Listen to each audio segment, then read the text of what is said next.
बहुत समय पहले एक आत्मा थी जो आज हम सबको अपनी कहानी सुना रही है।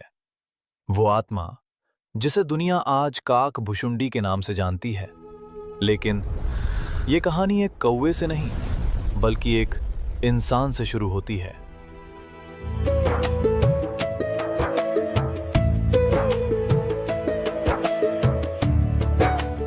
एक छोटा सा गांव जहां लोग हंसी खुशी से रहते थे। चारों तरफ हरियाली थी और एक सुकून भरा शांत वातावरण। उसी गांव में एक परिवार रहता था। माँ बाप, दो छोटे भाई बहन और एक 20 साल का जवान बेटा। घर में हर पल हंसी गूंजती थी, प्यार बसा था हर कोने में और जीवन बहुत सरल, बहुत खूबसूरत था। लेकिन उसे क्या पता था कि कुछ ही समय में उसकी पूरी दुनिया उजड़ने वाली है।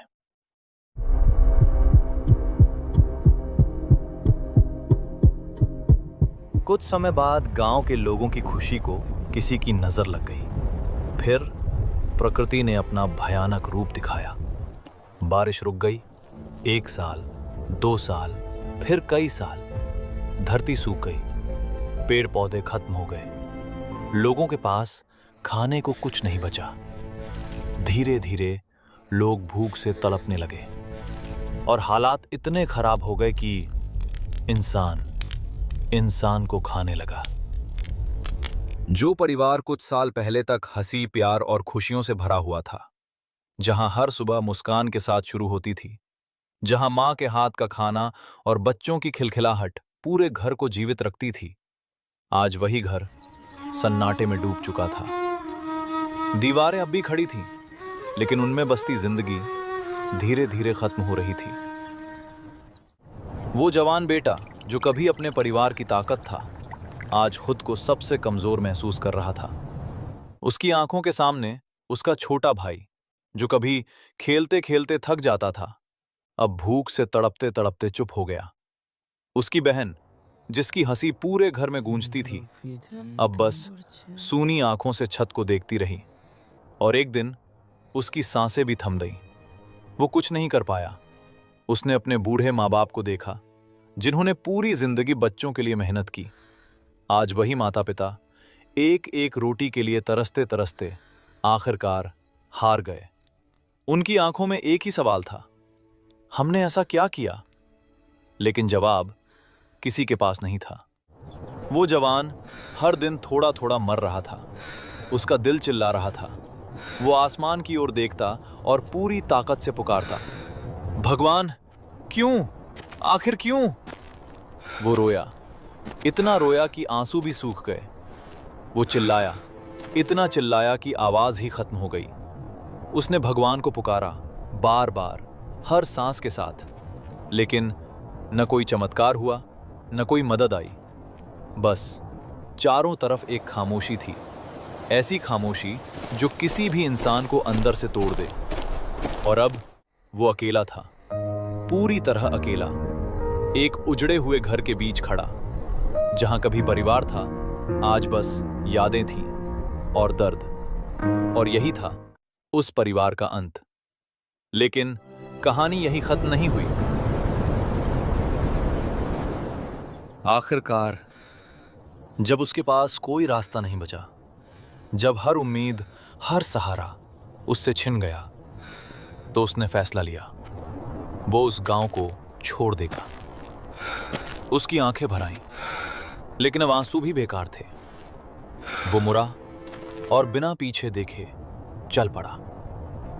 उसे नहीं पता था कहां जाना है, बस इतना पता था यहां अब कुछ नहीं बचा। और फिर दूर कहीं उसे एक नगरी दिखाई दी, अवंतिका, जहां जिंदगी अब भी सांस ले रही थी। हरियाली, पेड़ों की छांव, बहता हुआ पानी और लोगों के चेहरों पर सुकून। वो धीरे धीरे वहां पहुंचा, कमजोर कदम, थका हुआ शरीर। किसी ने उसे पानी दिया, किसी ने रोटी। कई दिनों बाद उसके पेट में अन्न गया। धीरे धीरे उसका शरीर संभलने लगा। वो बच गया, लेकिन क्या सच में वो बचा था? उसकी सांसें चल रही थीं, पर उसका दिल अब भी उसी गांव में अटका था, जहां लेकिन अपनी आंखों के सामने सब कुछ खो दिया था। अब वो जी रहा था, पर बिना किसी एहसास के। भीड़ में भी वो अकेला था। हर हंसी उसे चुभती थी, हर खुशी उसे याद दिलाती थी वो सब जो उसका था अब कभी वापस नहीं आएगा। रात को जब पूरा शहर सो जाता, तब उसकी यादें जाग जाती और वो एक बार फिर अंदर से टूट जाता। वो गांव से तो भाग आया था, लेकिन अपने दर्द से नहीं। वो अकेला बैठकर सोचता, कुछ दिन पहले तक सब ठीक था और आज मैं अकेला क्यों हूं? हे भगवान, मैंने क्या गलती की? मुझे ही ये दर्द क्यों मिला? तभी अचानक उसे अपने पिछले जन्म की झलक दिखाई देती है और उसे एहसास होता है, मैंने कभी सच्ची भक्ति नहीं की। मैंने अपना जीवन व्यर्थ गवा दिया। और यहीं से शुरू होती है उसकी असली यात्रा, सत्य की खोज और भगवान तक पहुंचने की कहानी। अवंतिका की उस धरती पर जहां उसे जीवन तो मिल गया था, पर जीने की वजह कहीं खो चुकी थी। एक दिन भटकते भटकते उसकी नजर पड़ी एक पुराने शिव मंदिर पर। घंटी की मधुर आवाज और भीतर से आती शांत वाणी। मानव जीवन बहुत अनमोल है। ये शब्द सीधे उसके दिल में उतर गए। वो धीरे धीरे मंदिर के अंदर गया। वहां एक पुजारी कुछ लोगों को बैठाकर सत्संग सुना रहे थे। मंदिर का वातावरण शांत, स्थिर, जैसे समय वहीं थम गया हो। पुजारी की आवाज गूंज रही थी, ये जीवन मोक्ष के लिए मिला है।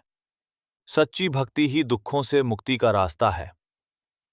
वो युवक चुपचाप पीछे बैठ गया, लेकिन उसके मन में भक्ति नहीं थी, ना ही कोई जिज्ञासा। उसके मन में बस एक ही ख्याल था, यहां भोजन मिलेगा। वो थका हुआ था, टूटा हुआ था, और अब उसे सिर्फ पेट भरना था। लेकिन उसे क्या पता था, आज वो सिर्फ भोजन नहीं, कुछ और पाने वाला है। कुछ ऐसा जो उसकी जिंदगी की दिशा बदल देगा। पुजारी की हर बात धीरे धीरे उसके अंदर उतरने लगी। दुख शरीर को नहीं, मन को तोड़ता है, और जो मन को जीत ले वही सच्चा विजेता है। आज उसका सामना किसी इंसान से नहीं, सत्य से होने वाला था। सत्संग खत्म हुआ, भोजन शुरू हुआ, सभी लोग चले गए, लेकिन वो वहीं बैठा रहा, चुप, टूटा हुआ, अकेला। पुजारी की नजर अचानक उस युवक पर ठहर गई। उसका चेहरा थका हुआ, टूटा हुआ, जैसे बहुत कुछ सहकर आया हो। पुजारी धीरे धीरे उसके पास आए और बहुत ही कोमल स्वर में पूछा, बेटा, कौन हो तुम? बस इतना सुनना था, जैसे उसके अंदर दबा हुआ सारा दर्द एक ही पल में बाहर आ गया। वो फूट फूट कर रो पड़ा, ऐसा रोया जैसे सालों से रोने का इंतजार कर रहा हो। उसकी आवाज कांप रही थी, सांसें टूट रही थीं, लेकिन फिर भी उसने अपनी पूरी कहानी सुना दी। परिवार की खुशियां, फिर अचानक आया दुख, भूख की मार, अपने ही लोगों को खोने का दर्द, और अंत में वो भयानक अकेलापन।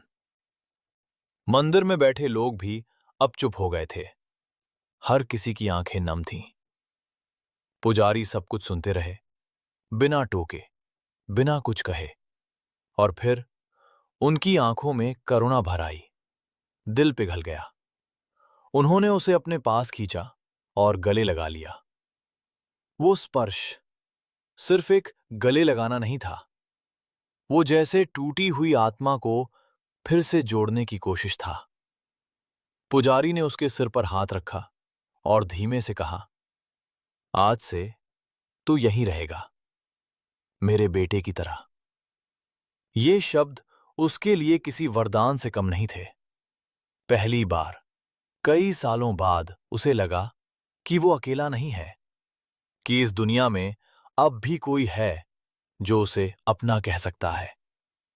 उसकी आंखों से आंसू अब भी बह रहे थे, लेकिन इस बार उन आंसुओं में दर्द कम और सुकून ज्यादा था। अब वो रोज सत्संग सुनने लगा। गुरुजी बार बार कहते, नाम दीक्षा ले लो, यही सच्ची भक्ति का रास्ता है। लेकिन वो हर बार कहता, अभी नहीं, बाद में। दिन बीतते गए, हफ्ते बीत गए, पूरे 6 महीने बीत गए।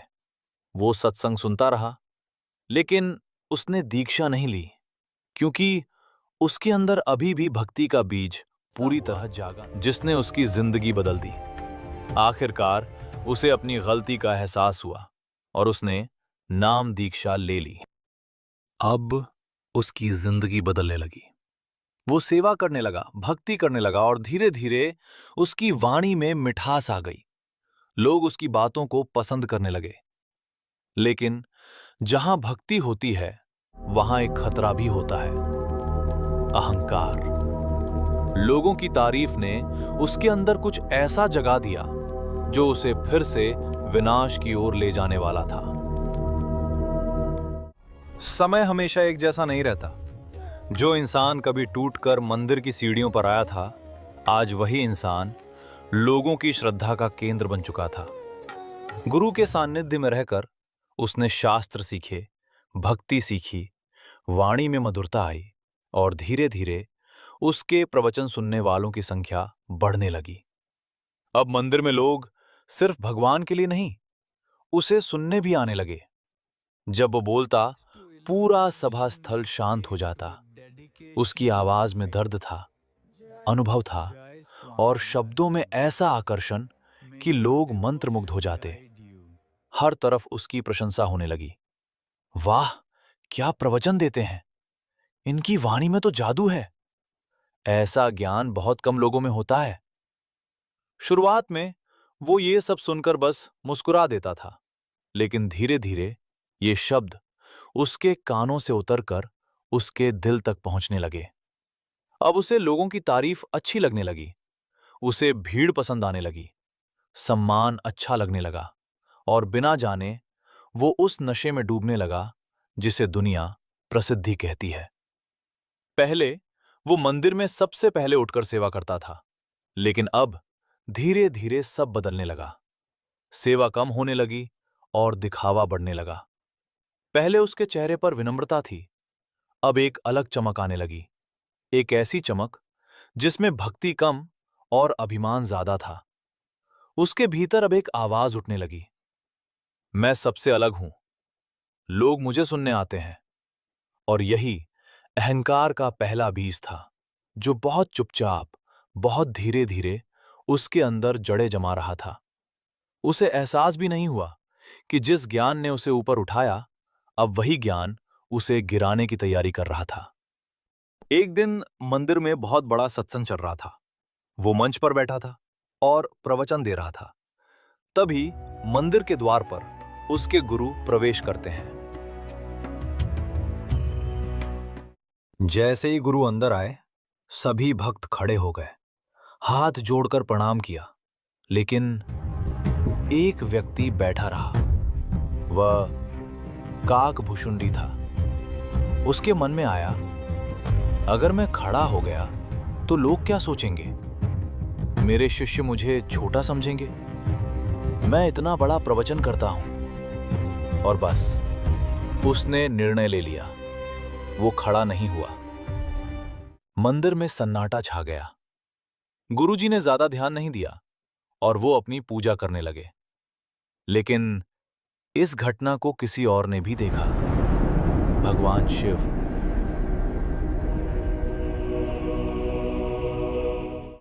एक गूंजती हुई दिव्य आवाज आती है, अरे अहंकारी जीव, तूने अपने गुरु का अपमान किया। जिसने तुझे ज्ञान दिया, उसी का सम्मान नहीं किया। इस अपराध के लिए तुझे 1 लाख वर्षों तक नरक में भोगना पड़ेगा। सब स्तब्ध। काक भुशुंडी के चेहरे का रंग उड़ गया। उसे समझ आ गया उसने क्या कर दिया। गुरुजी ने यह सब सुना, उनका दिल टूट गया। उन्होंने तुरंत प्रार्थना की, हे भगवान शिव, ये बालक अज्ञानी है, इसे क्षमा कर दीजिए। गुरुजी ने काक भुशुंडी से कहा, रे बालक, शिव का ध्यान कर, तभी तेरे प्राण बच सकते हैं। अब वो रोते हुए गिड़गिड़ाने लगा। भगवान शिव की आवाज फिर गूंजी, मैं अपना वचन वापस नहीं ले सकता, लेकिन उसका प्रभाव कम कर सकता हूं। तुझे नरक तो जाना होगा, पर वहां तुझे कोई यातना नहीं दी जाएगी। कुछ समय बाद काक भुशुंडी की मृत्यु हो गई और वो नरक में चला गया, लेकिन बिना यातना के। आवाज फिर गूंजती है, गलती छोटी थी, लेकिन परिणाम बहुत बड़ा। गुरु का अपमान जीवन की सबसे बड़ी भूल है। लेकिन क्या नरक से लौटने के बाद उसकी जिंदगी सुधरेगी, या वो फिर वही गलती दोहराएगा? कभी कभी एक ही गलती बार बार दोहराई जाती है, जब तक आत्मा सच को पूरी तरह स्वीकार न कर ले। 1,00,000 वर्षों का समय बीत गया। नरक के भोग समाप्त हुए और फिर उसे फिर से मानव जन्म मिला। इस बार उसके अंदर कुछ बदल चुका था। अभी भी पूर्ण ज्ञान नहीं था। वो जगह जगह जाने लगा। जहां कहीं भी सत्संग होता वो पहुंच जाता, एक ही सवाल लेकर, भगवान कौन है, उसे कैसे पाया जा सकता है। एक दिन वो पहुंचा एक विशाल आश्रम में, जहां एक महान ऋषि लोमस सत्संग दे रहे थे। विषय था सगुण भगवान की महिमा। शांति थी, गंभीरता थी। जैसे ही प्रवचन समाप्त हुआ, काक भुशुंडी खड़ा हुआ और बोला, ऋषिवर, आपकी बात पूरी नहीं है। भगवान इससे भी अलग हो सकता है। ऋषि लोमस ने शांति से समझाया, बेटा, भगवान के स्वरूप को समझने के कई तरीके हैं, तू धैर्य रख। लेकिन काक भुशुंडी नहीं माना। वो बार बार तर्क करने लगा, हर बात का विरोध, हर उत्तर का खंडन। धीरे धीरे वाद विवाद अहंकार में बदल गया और फिर उसने ऋषि का अपमान कर दिया। ऋषि लोमस क्रोधित हो गए। उन्होंने कहा, हे अहंकारी जीव, तू ज्ञान नहीं, अपने अहंकार को बढ़ा रहा है। जा, तेरा अगला जन्म एक चांडाल के रूप में होगा।